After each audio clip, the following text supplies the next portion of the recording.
and welcome to another short puppet review. Tonight I'm reviewing Hellfest.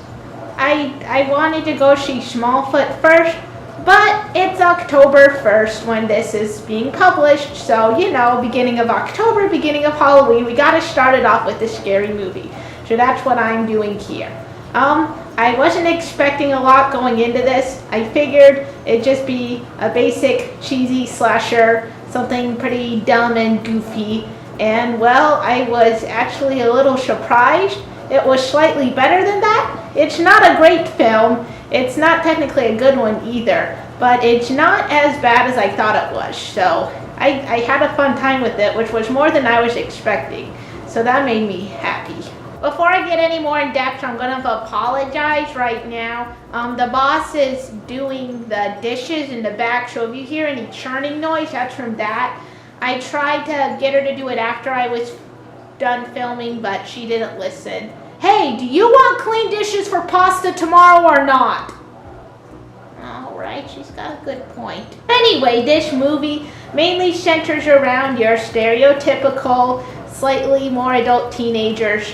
They're more like the age group that's in Until Dawn, if you remember that game. They're going around to a haunted horror fest when there's an actual murderer mixed in with all the fake stuff. So they gotta outrun the real murderer and find him amongst all the fake stuff. And that's pretty much what it is. I'm gonna say right off the bat, the dialogue in this it's terrible. It's really not that good. The scenes I liked the best were the ones where they didn't talk and they just, you know, it was them against the killer. Those were probably the best scenes where the characters are facing off against the big bad guy here. But other than that, anytime they spoke, I kind of rolled my eyes because it was painful to hear them talk. On the flip side, having it set in this whole haunted house horror scene was really neat. It really helped with all the stereotypical tropes. Granted, that those tropes are kind of tiresome at this point, like all the jump scares and stuff and the cheesiness. But because of the setting, it made sense that it was happening because it was all part of the big act, and the setting that they were in is you're here to be scared. You're here to get the loud noises and the jump scares and the scary faces popping out at you. That's what you're here for. So in this, it made sense to have a lot of that. But then the killer also had the jump scare noises, and it kind of made the mood a little bit odd. I think it might have worked better if they kept all the jump scare sounds for the atmosphere of the general setting, and then when the killer actually went around and did things, they wouldn't have any jump scare noises, so you knew that this was the real thing that was happening to make it feel more serious. But no, they were not that smart.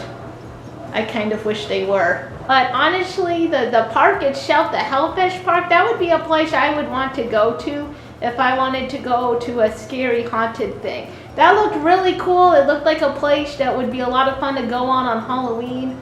But the killer itself, I don't know, he seemed kind of goofy. His whole thing is he would get in without any weapons, and then he just pick up random weapons that were lying around as props and use those to kill people.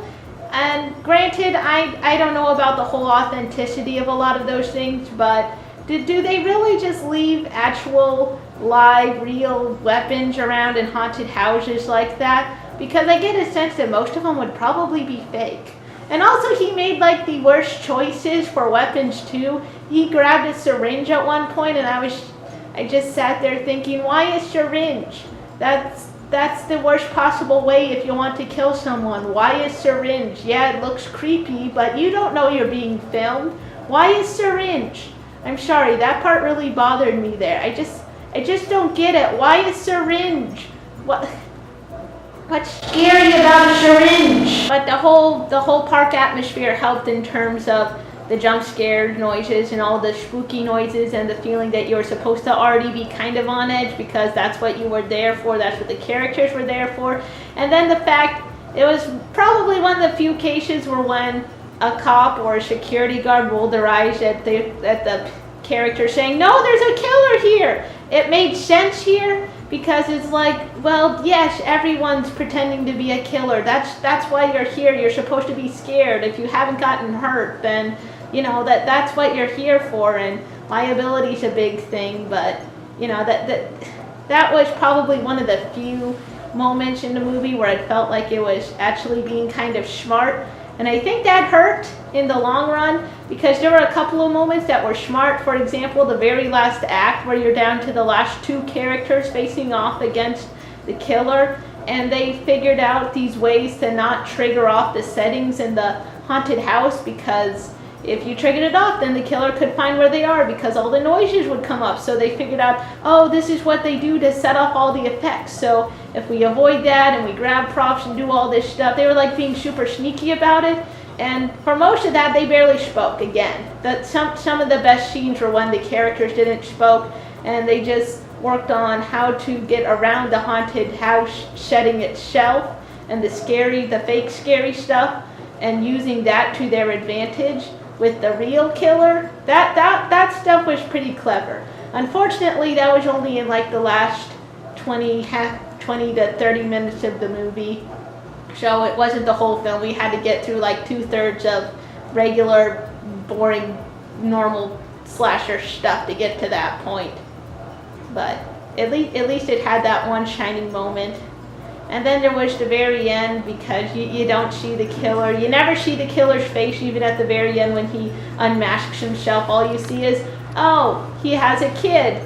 So it can be any average Joe with a child, apparently.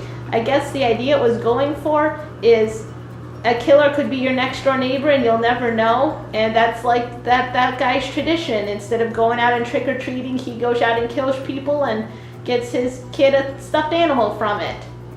Yay. But overall, it very much gave off the vibe of Halloween. It's a great way to start to get into the Halloween spirit. It's definitely not one of the best Halloween or scary movies out there, but if you want something to start getting you into that spooky Halloween October spirit, this is probably a good film to go see, because you definitely get that sense just based on the setting alone.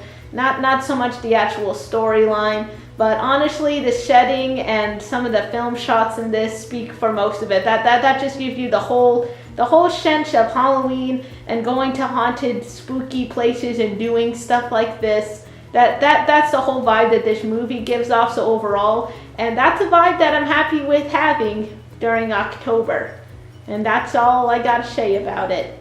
So if you like this, make sure to put a pause up and press that like button. And don't forget to comment and subscribe as well. Let us know what you would like to see me review next, because there's a lot of choices out there. I know there's one movie I'm going to review for sure when it comes out, and I can't wait to show you what that one will be. That's all I've got now, so I'm going to turn off the camera and stuff. Alright. Hey, boss, can I have some of that pasta? Ugh.